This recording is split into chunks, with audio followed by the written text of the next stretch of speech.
Hey everybody, welcome to Unit 5, Global Commerce, 1450 to 1750. Try that again. Tonight's assignment is 1, which is page 674 through 676. Questions number 1 through 5.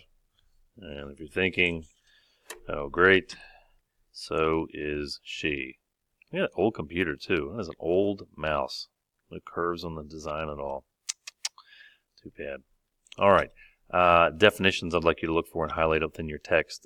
First is aphrodisiac. It's an item causing excitement on page 675. Circumvent, to overcome an obstacle, page 675. And lastly, impetus, to make something move, page 675. And if you're wondering why excitement is in quotation marks, that's the kind of excitement that I'm talking about. Writing letters to the store kind of excitement. All right, that's enough, Tom. That's enough. Okay, question support coming up. Join you back here on page 674, where it says Europeans and Asian commerce. Halfway down the page. School children everywhere knew that European empires in the Western Hemisphere grew out of an accident. Columbus's unknowing encounter with the Americas, and that new colonial societies and new commercial connections across the Atlantic were the result. In Asia, it was a very different story. The voyage from 1497 to 1499 of the Portuguese mariner Vasco da Gama, in which Europeans sailed to India for the first time, was certainly no accident. It was the outcome of a deliberate, systematic, century-long Portuguese effort to explore a sea route to the east by creeping slowly down the West African coast, around the tip of South Africa, up the East African coast, and finally to Calicut in southern India in 1498. Their Europeans encountered an ancient and rich network of commerce that stretched from East Africa to China. They were certainly aware of the wealth of commercial network, but largely ignorant of its workings. Okay, question 1. Describe the Portuguese sailor Vasco da Gama's journey to discover India. Stop and think. And respond. Yeah, that's right. Well, he left Portugal and sailed slowly along the African coast, all the way around the southern tip, and then up the East African coast until he reached Calicut in India in 1498. All right, moving on. The most immediate motivation for this massive support was the desire for tropical spices, cinnamon, nutmeg, and mace, cloves, and above all, pepper, which were widely used as condiments and preservatives and were sometimes regarded as aphrodisiacs. And highlight that word, aphrodisiacs. Other products of the East, such as Chinese silk and Indian cottons and rhubarb for medicinal purposes, emeralds, rubies, and sapphires also were in great demand. Underlying this growing interest in Asia was the more general recovery of European civilization following the disaster of the Black Death in the early 14th century. During the 15th century, Europe's population was growing again, and its national monarchies in Spain, Portugal, England, and France were learning how to tax their subjects more effectively and to build substantial military forces equipped with gunpowder weapons. Its cities were growing too. Some of them in England, the Netherlands, and northern Italy, for example, were becoming centers of international commerce, giving birth to a more capitalist economy on a market exchange, private ownership, and the accumulation of capital for further investment. For many centuries, Eastern goods had trickled into the Mediterranean through the Middle East from the Indian Ocean commercial trading network. From the viewpoint of an increasingly dynamic Europe, several major problems accompanied this pattern of commerce. First, of course, the source of supply for these much-desired goods lay solidly in Muslim hands. Just immediately, Muslim Egypt was the primary point of transfer into the Mediterranean basin and its European customers. The Italian commercial city of Venice largely monopolized the European trade in Eastern goods, annually sending convoys of ships to Alexandria in Egypt. Venetians resented the Muslim monopoly on the Indian Ocean trade, and other European powers disliked relying on Venice as well as on the Muslims. Circumventing, and highlight that word, circumventing, these monopolies was yet another impetus, and also highlight that word, impetus, both religious and political, for the Portuguese to attempt a sea route to India that bypassed both Venetian and Muslim middlemen.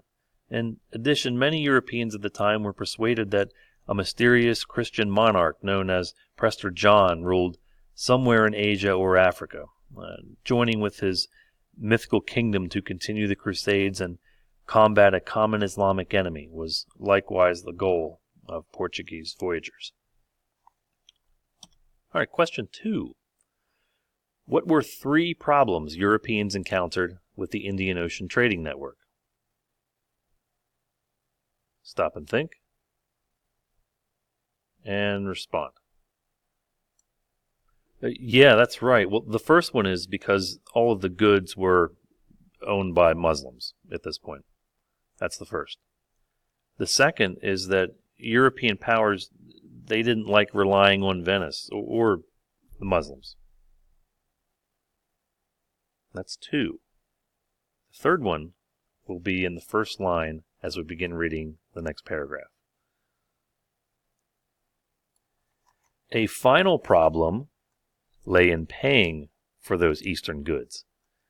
Few products of an economically less developed Europe were attractive in Eastern markets. Thus, Europeans were required to pay cash, gold or silver, for Asian spices or textiles. This persistent trade deficit contributed much to the intense desire for precious metals that attracted early modern European explorers, traders, and conquerors. Portuguese voyages along the West African coast, for example, were seeking direct access to African gold fields. The enormously rich silver deposits of Mexico and Bolivia provided at least a temporary solution to the persistent European problem. First, the Portuguese and then the Spanish, French, Dutch, and British found their way into the ancient Asian world of Indian Ocean commerce. How they behaved in that world and what they created there differed considerably among the various European countries, but collectively they contributed much to the new regime of globalized trade. A Portuguese empire of commerce. The arena of Indian Ocean commerce into which Vasco da Gama and his Portuguese sailors sailed was a world away from anything they had known. It was a vast world, both in geographic extent and in the diversity of those who participated in it. East Africans, Arabs, Persians, Indians, Malays, Chinese, and others traded freely. Most of them were Muslims, though hailing from many separate communities, but Hindus, Christians, Jews, and Chinese likewise had a role in this commercial network.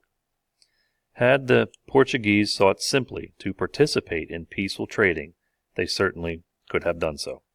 But it was quickly apparent that European trade goods were crude and unattractive in Asian markets, and that Europeans would be unable to compete effectively. Moreover, the Portuguese soon learned that most Indian Ocean merchant ships were not heavily armed and certainly lacked the onboard cannons that Portuguese ships carried. Since the withdrawal of the Chinese fleet from the Indian Ocean early in the 15th century, no major power was in position to dominate the sea lanes, and the many smaller-scale merchants generally traded openly, though piracy was sometimes a problem. Okay, last 3 questions. Number 3. Describe the arena of Indian Ocean commerce which Portuguese sailors discovered. Well, they never knew it, if that's what you're thinking. You're right. It was large. It was massive. And the people that participated in it were very different. They were very diverse. And they traded freely, not something that they were accustomed to. Wrong way. All right, number 4. What was the problem with European goods? Stop and think and respond. Yeah, that's right. It was it was very clear that they weren't attractive. Nobody wanted them. and they weren't going to be able to compete that was based on a market of freely trading. And they owned one of their stuff.